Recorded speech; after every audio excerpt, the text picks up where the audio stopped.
I'm interested in innovation around the area of mental health because it is very bread and butter, I think, as a GP.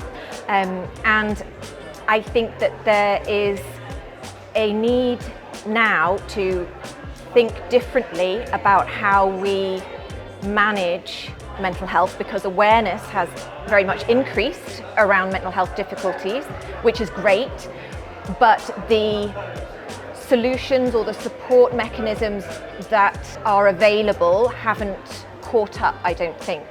I guess I've always been passionate about mental health. It's a huge part of what I do as a GP. So, 1 in 4 of our consultations is mental health based. And at the moment, I guess I don't particularly feel that patients within Liverpool are getting the best service in terms of supporting them with their mental health. So we medicalise a lot of issues that many people probably do come across in their life course and need support getting through. And with the way our culture has changed, and there is an increasing issue with loneliness and a lack of deep relationships on a one-to-one, I think a lot of the support that people may have accessed previously informally, so the counselling type support informally, isn't there anymore, which is why services are having to step up. So I am super keen to find solutions that are innovative, that are different, that are outside of the NHS. And so being involved in this event to me has just been really, really eye-opening, really inspirational in terms of looking at the direction that we might be able to take mental health support in the future.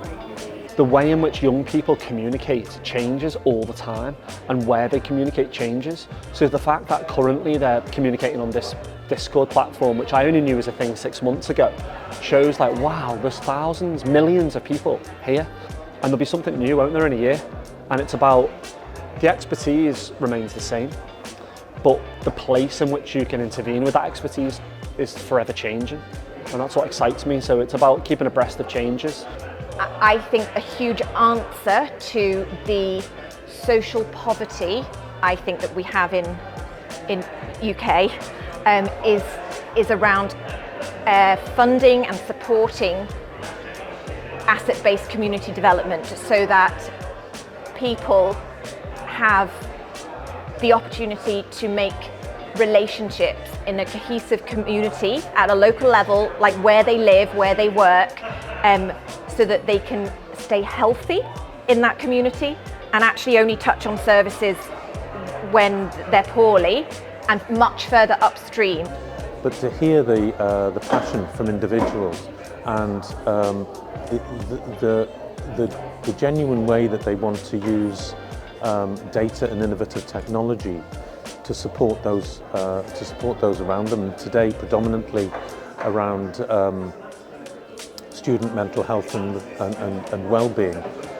It's a bit of a lesson to me, and perhaps to others who work within mental health services and work in this kind of back office type, to realise that there's so much that can be done where you can genuinely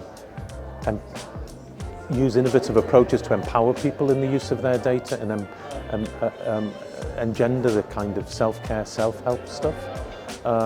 Because we too often think about services being done to people rather than people engaging in their own self-care.